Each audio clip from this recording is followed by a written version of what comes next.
প্রস্তাব পেলে বাংলাদেশে কাজ করতে চান আর্জেন্টিনার হয়ে বিশ্বকাপ ফাইনাল খেলার লেজেন্ড। মারাদোনার সাবেক সতীর্থ বাংলাদেশের বিশ্বকাপ খেলার ব্যাপারেও বেশ আশাবাদী। এমনকি দেশের সেরা সুপারস্টার হামজা চৌধুরীরও করলেন প্রশংসা। বাংলাদেশে এসে নিজের বক্তব্যে এমনটাই বললেন আর্জেন্টাইন লেজেন্ড ক্লাউদিও ক্যানিজিয়ার বাংলাদেশকে নিয়ে মন্তব্য নিয়ে থাকছে প্রতিবেদনে। আর্জেন্টিনার জার্সিতে খেলেছেন 50-এর অধিক ম্যাচ। 3 বিশ্বকাপে ছিলেন আর্জেন্টাইন দলে, খেলেছেন দেশটির হয়ে ফাইনাল। দীর্ঘদিন ছিলেন দিয়াগো মারাদোনার সতীর্থ। 90 বিশ্বকাপে ব্রাজিল ও ইতালির বিপক্ষে গোল করেন। আজুরিদের বিপক্ষে তার গোলে ফাইনালে যায় আর্জেন্টিনা। আর্জেন্টিনার ইতিহাসের অন্যতম বিখ্যাত নাম ক্লাউদিও ক্যানিজিয়া আবারও এসেছেন আলোচনায়, কারণ তার সাম্প্রতিক বাংলাদেশ সফর। ঢাকায় ইন্টার স্কুল চ্যাম্পিয়নশিপের জন্য আগেই তারকা ফুটবলার আনার ঘোষণা দেয় বাফুফে। তার অংশ হিসেবেই টাইগারদের ডেরায় পা দেন ক্যানিজিয়া। তবে শুধু বাংলাদেশে ভ্রমণই করেননি, তিনি করেছেন এদেশের প্রশংসা। এমনকি আগামী দিনে এই দেশে যুক্ত থাকার ব্যাপারে জানান নিজের ইচ্ছের কথাও। 59 বছর বয়সী এই তারকা ফাইনাল উপলক্ষে বাংলাদেশে আসেন। যোগ দেওয়ার কথা রয়েছে তার জন্য করা কনসার্টেও। তবে তার আগে সাংবাদিকদের মুখোমুখি হন তিনি।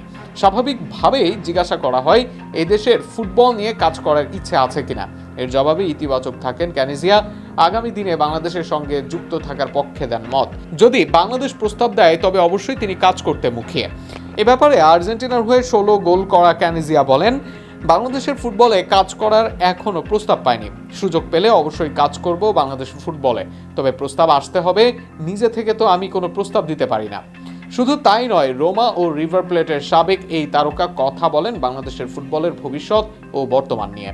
এই সময়ে বাংলাদেশের বড় সুপারস্টার হামজা চৌধুরী, সেই হামজা অচেনা নয় আর্জেন্টাইন ক্যানিজিয়ার কাছেও। 3 বারের বিশ্বকাপ জয়ী আর্জেন্টিনা দল হলেও বাংলাদেশের কাছে বিশ্বকাপ খেলায় স্বপ্নের মতো। বাংলাদেশের জায়গা থেকে সেটা বুঝতে পেরেছেন ক্যানিজিয়া, যে কারণে কঠিন হলেও বাংলাদেশকে নিয়ে আশাবাদী এই তারকা।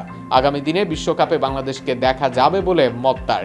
এ নিয়ে ক্লাউদিও বলেন, আমি হামজা চৌধুরীকে চিনি, সে একজন দুর্দান্ত খেলোয়াড়। আমি জানি বিশ্বকাপে কোয়ালিফাই করা বেশ কঠিন, তবে আমি আশা করব বাংলাদেশ অবশ্যই বিশ্বকাপে কোয়ালিফাই করবে। খেলোয়াড়ি জীবন শেষে এজেন্ট হিসেবে যুক্ত আছেন ক্যানিজিয়া। বিশ্বমাতানো এমন একজনকে দেশের ফুটবলের সঙ্গে যুক্ত করলে আগামী দিনে উপকৃতই হতে পারে দেশের ফুটবল, একই সাথে বাড়তে পারে দুই দেশের সম্পর্ক।